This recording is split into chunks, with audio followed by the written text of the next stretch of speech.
Hello, test 1 2 3. Is it working now? Oh my god. Please. I kinda want to know.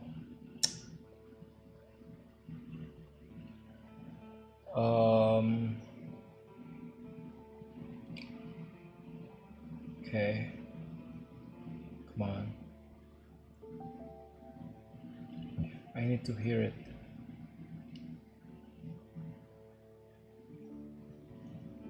Um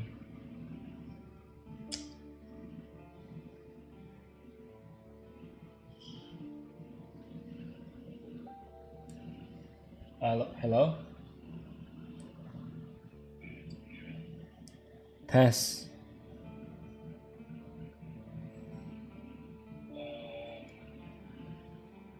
Test. Test.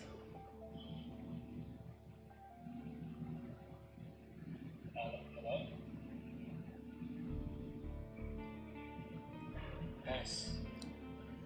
Ini delay berapa lama sih? Test. Test.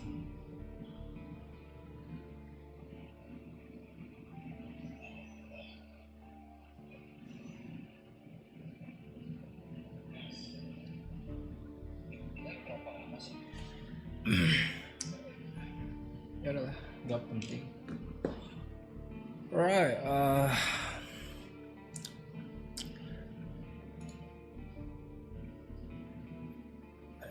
text done. Font basic pics. No pixel, I think. Describe attitude, yeah, show. New game. Oh, okay. Everyone knows how to stay away from the wilderness. Most people would never risk a lonely journey. Roadwardens not only accept the struggle, they embrace it. They deliver messages, assist merchants, burn human corpses, and if possible, get rid of the beasts and highwaymen. They live on the road, die young, or retire early. It's a dangerous job. Ah, fuck you. It's a dangerous job, but a respectable one, and it pays well. Yeah, I live the city of the city walls, I think. Pick difficulty.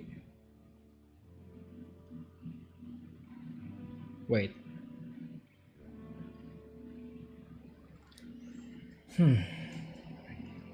Rules.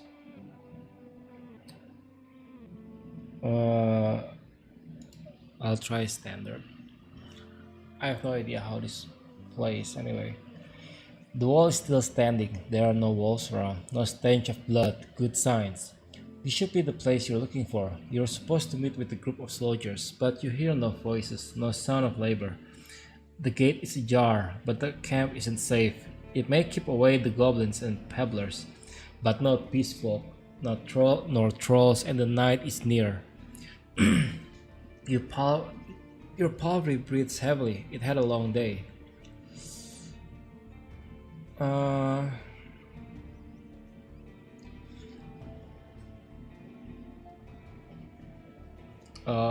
I get off the horse, enter camp briskly. I need to look around cautiously, or okay. I need to look around cautiously. Considering the noise, you doubt that anyone noticed the clatter of hooves. The short, dry grasses barely cover the arid soil of this valley, but you're maybe a minute away from the edge of the sparse woods, which get denser as they climb up the hills. At best, this trail has a few more years before getting overgrown for good. Hard to believe it's the only route north.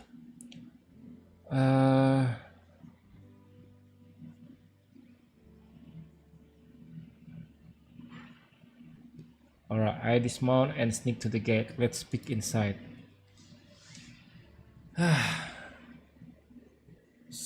Take care of yourself. If you're hurt or exhausted, some actions won't be available to you. The weaker you are, the higher chance you'll die in combat.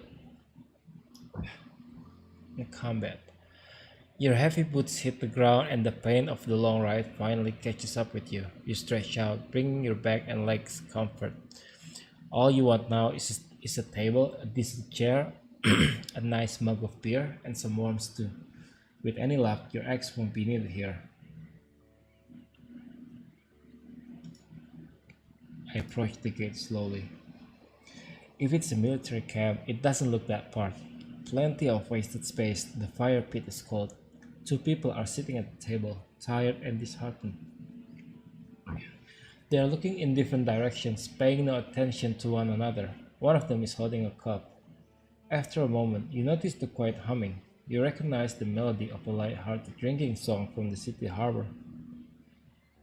Um,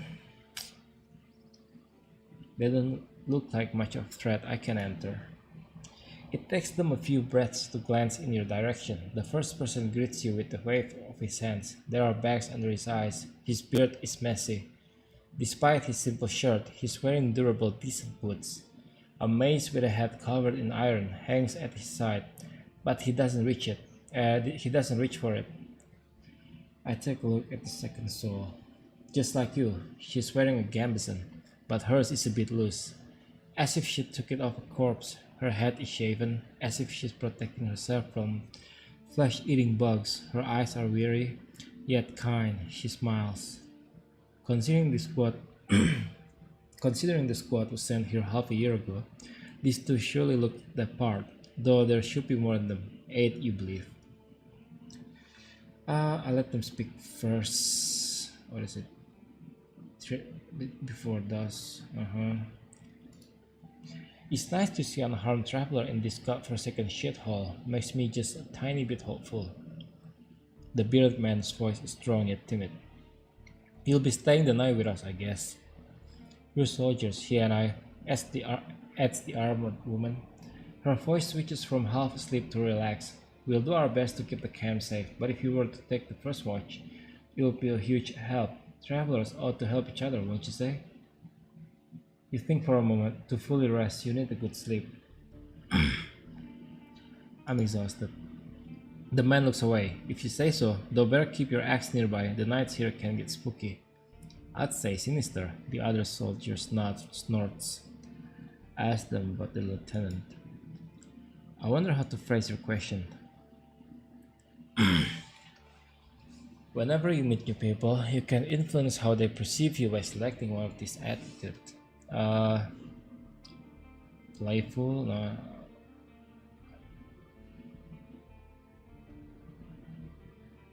Let's be friendly.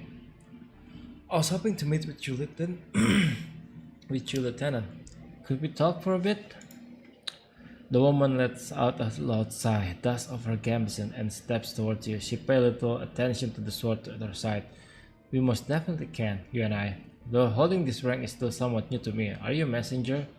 Did you lose your muff? She observes you with curiosity. Or are you looking for help? I'm the new Roadwarden. My horse is waiting outside. Really?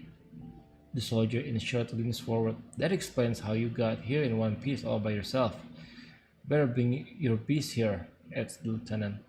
We have no hay, but I bet it dreams of dropping its saddle. A long pause. I'm Tulia, by the way. She reaches out her hand. Uh,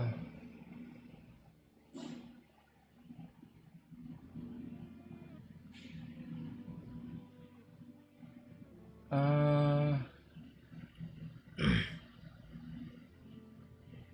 why not? What do you want people to call you, Leto? Okay. Her grasp is confident. The shake is sly. Just keep your horse away from the tent. She steps away. We don't need to smell its dung.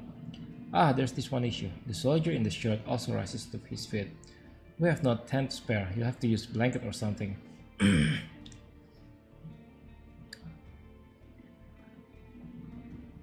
I should get used to sleeping on the ground anyway. You walk through the gate. Your mount looks around and snorts anxiously. Not many humans could ride a horse. It's only taller than you, but also bulky. As heavy as it is strong, you can get it in the saddle within the single breath. But most people would know where to even begin. From every side, it's a wall of flesh. Horses were brought to the Dragonwoods from the conquest in the south. They can trot for a long time, but won't outrun some of the local monsters. Your paltry needs you to survive, but without it, you too would be lost.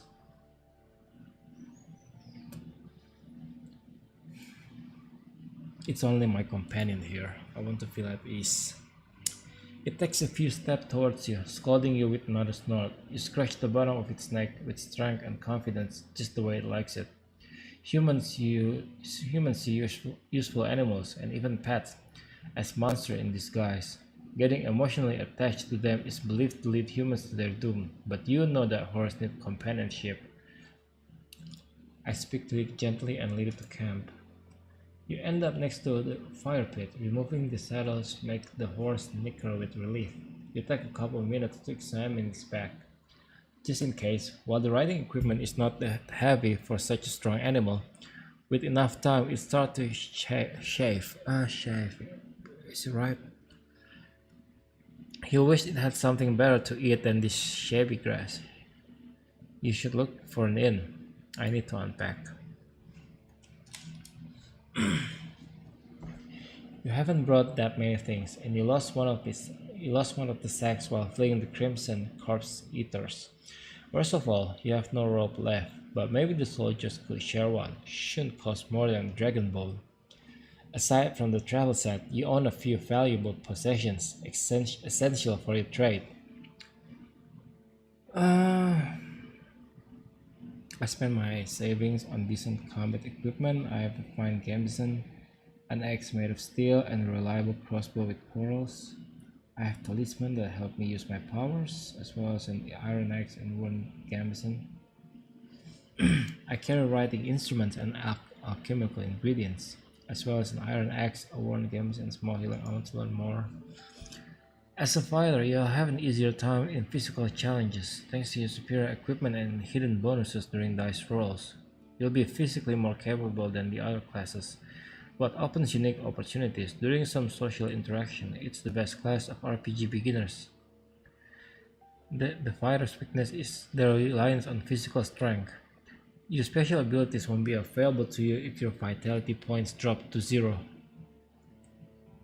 The mage uses Numa, a versatile but limited pool of energy points that can be spent to cast a few humble spells. Magic won't protect you better than sharp axe, but as a mage, you'll be able to heal faster while resting. Detect magic in a mysterious area. Distract a beast with a simple trick. Find a common tongue with other magic users.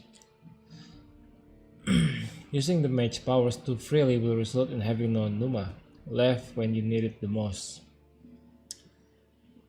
The scholar will know more about the world's mysteries than you, helping you take advantage of some unusual situation. Your character will impress the locals with its knowledge, and you'll be able to read the sparse, written clues without anyone's assistance. Scholars struggle with combat more than the other class, but with enough carefulness and exploration, you'll gain access to many alchemical mixtures that will help you escape from many dangerous situations. I'm just gonna be a fighter. You unpack and inspect your belongings. Your water skin isn't. Open your inventory, your possession.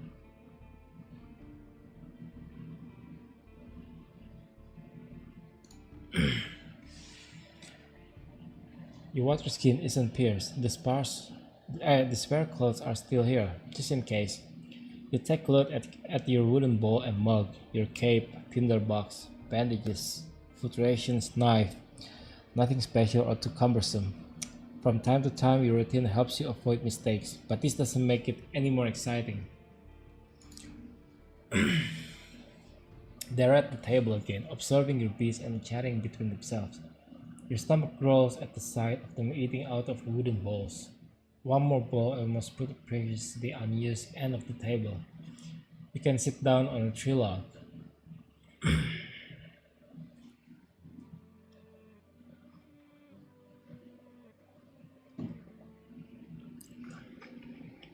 I join them and take a look at the meal. I thank them for the meal, but I don't want to eat them with them. I sit down and ask Tulia what she can tell me about this area.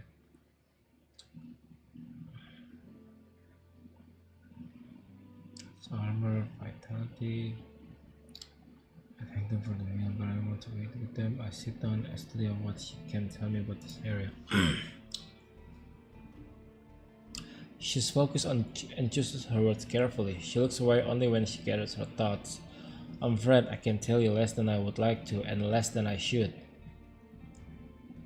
She nods toward the other soldiers. As you can see, there's not a lot of us left. At the beginning of summer there were 8 of us, including our previous lieutenant. 5 are dead, one has run away in tears. We're also strangers in this land, added her companion.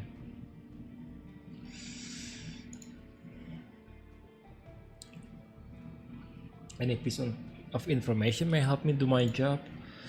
The man leans forward. His legs shake nervously. He sounds like a kid asking a bard to sing one more story, tell a joke, or do magic trick, whatever it takes to escape from boredom. His untrimmed beard hides a much younger face than you originally thought.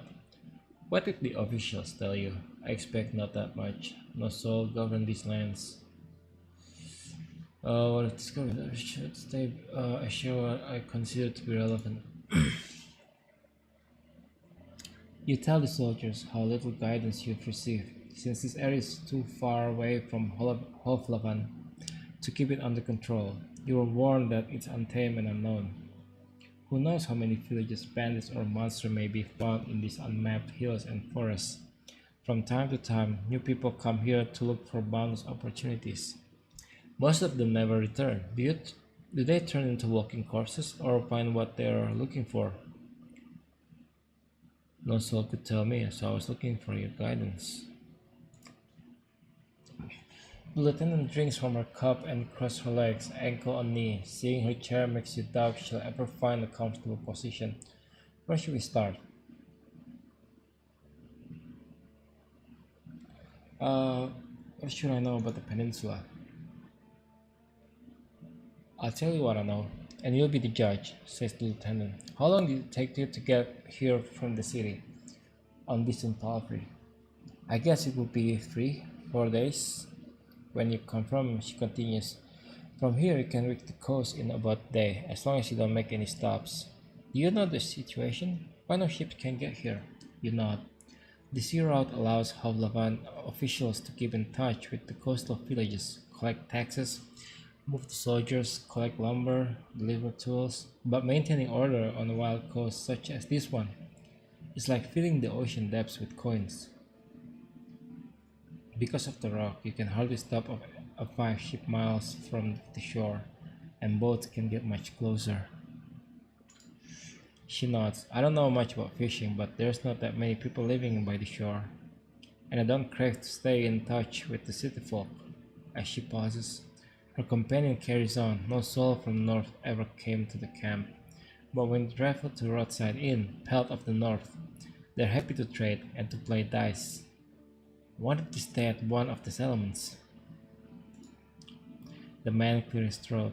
I mean, you know, we're to guard this road. This camp is our post, and well, he turns toward Tulia. She lowers her voice.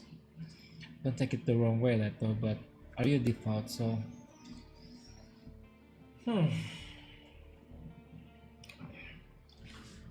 Are there an explanation about religion? Like most city folk, I believe that people should unite their strength to overcome the threats of nature and dark magic. Everyone will be judged for both and evil deeds. I'm part of For many years, I've supported a monastery that does its best to advance mankind's spiritual growth, artistry, herbalism, and magical research. I'm from a small village. For me, the freedom of shell, Numa, and soul are the main virtues of life. My community is unique and independent, and so are its members. I have a strong connection to nature and spirits, and follow the path of my ancestors. Some believe there is no evidence of the right's existence, and all the mystical tales are explained by magic. No, I'm not. Hmm. I believe people should unite their strength to overcome the threats of nature and dark magic. I'm from small village. Freedom of shell, Numa, and soul are the main virtues. Hmm. Uh. Okay. Not for now. The man nods. I heard that most road wardens drift away from the churches. It doesn't matter to me, to neither of us, I think, adds the lieutenant, peeping at the companion. I just want to make sure I won't step on any touchy subject. Ah, you won't, go ahead. The people here are disquieting. Every few words, she taps the table with her finger. Their tradition won't help them negotiate with the officials here. She starts to draw lines with her index finger as if she's pointing at an invisible map. The peninsula is connected with the roads, like a big circle in the northwest. You'll find a weird village at the bog. It's not exactly pagan, I don't think. It even has a priest who claims to be an eremite. You nod. She means a fellowship. They do crazy shit, her companion chips in. They used to they used to that to cut down trees and dig in soil. Once I saw it, I begged to never return there. I see. You've heard tales such as this one since you were a child. If an isolated settlement manages to survive without a city influence, its custom and tradition grow more and more alien. Every generation learns how to adapt to the dangerous condition they have to deal with, and the rustic pagan traditions muddy the river of faith. The United Church often warns its members about the crazy druids, necromancers, and blood mages, the bringers of doom, the traitors to humankind. We were able to speak with this necromancer. How about the East? Any monster worth mentioning? Anything that could catch my mount? That's all I know. Uh, how about the East? She stares off across the camp. Hard to tell when there are only ones. There are hills, forests, rivers. We saw tunnels sculpted in leaves and branches, but we didn't enter it. Wilderness all around. Were you able to speak with these necromancers? You can see why we're not eager to go there if we could avoid it. The lieutenant chuckles. Maybe they'll be more welcoming to a road warden. The roads are dangerous with little no shelters. People need your help. The man in the shirt turns a bit and points a finger to the northwest. If you're heading to the undead village, you'll get to an inn first and soon. Tulia nods. Path of the North is a safe place. You can talk with the innkeeper or the guards. Ask them about the road. Anyone worth mentioning? Uh, I forgot. What was the name again? Path of the North. We saw all sorts of beasts. The man starts to count on his fingers. Goblin, trants, cats large and small, runners, howlers, wolves, spiked boars, mufflon eaters, griffin. But we managed to stay away. Some could catch up with most mounts. Tulia glanced at her companion. The palfrey should be fine. The trees are so tall that the flying creatures keep to the coast and mountains. There's not that many humans around, and the animals are busy fighting among themselves. They fight more for food than territory. The soldier cracked his knuckles. Don't provoke them and ride fast. Just count on luck. So I need to know. She nods. I'm afraid we can do more for you. Any ideas what happened to the previous Roadwarden? Tulia takes a deep breath. Aren't you a bit late for a rescue mission? We haven't heard from him for almost half a year. The soldiers speak for a bit between themselves, trying to get their story straight. They confirmed that he had stopped by their camp a few times, but stopped showing up at all in early summer. The bearded soldier started to scratch the table with the tip of his knife. Without looking at you, I remember his voice, always busy, drowning in things to take care of. He would sit somewhere, sharpen his sword, fix his loud mail, clean clothes, write notes on that wax table of his. Yep, and live at dawn, unlike us, Asterion never gets bored. Tulia lets out a joyless chuckle. He's secretive, but some of the locals speak about him warmly. Maybe he just doesn't like us. Sounds like you're not sure if he's dead or not. If anyone knows, they won't tell us. Maybe someone is keeping him in the basement, the man coughs with passion. We haven't seen him. or historian. Something ate them, I bet. The officials have hired you, right? They don't expect him to return. Richer Roadwardens often use four-legged meat-eating saurians as their mounts. They have to be tamed and trained since they're hatching. But unlike horses, can easily defend themselves from many monsters. At least your palfrey is fast and reliable. I won't suddenly sink its teeth into an innocent passerby. Do you know what he was looking for? Maybe he left you a message? Neither one of us had any insight into his dealings, says Tulia. My predecessors left me no clues. We also took a look at Asterian's stuff. Wait, she raises up now, open palm. I almost forgot. She stands up and heads to a nearby tent. He has kids in a village near Hoflofen. I was planning to take all his things there, a pouch, a second spear, a decent bow, some potions, quite a treasure. She glanced at you, but I would much prefer to bring them the truth about their father. So you want me to find out what happened to him in exchange for his stuff? Here's the catch. She dusts off the hilt of her sword. We hired a messenger to ask the commanders for further orders. Since she hasn't returned and you know nothing about her, she either ran away or something happened to her. She sighed with resignation. We are meant to stay here until fall. What do you think? Come see us. Tell us what you've learned about the man, and we'll get back to Hoflefan together. You think about your real mission. You're planning to return to Hoflefan in the early fall anyway. If he's alive, I don't think he's going to be happy about me taking away all his possessions. True, but he's considered dead. I doubt he'd begrudge you anything. And who knows, you might just find his shell lying on the roadside tomorrow. He wears mail, uses spear mostly, maybe 5 feet tall, but stout, long red beard, short hair, pale face, rarely smiles. She glances at her companion, but after he adds nothing, she sits down and stretches out her legs. So find out what happened to him. Dead, alive, left. Just let me know.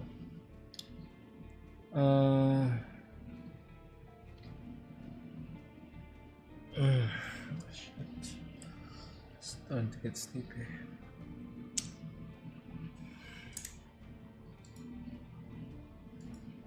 Are there any people watching? Oh, no one. Okay, good. Hey man, I'm sorry, I'm about to end. I'm too sleepy, man.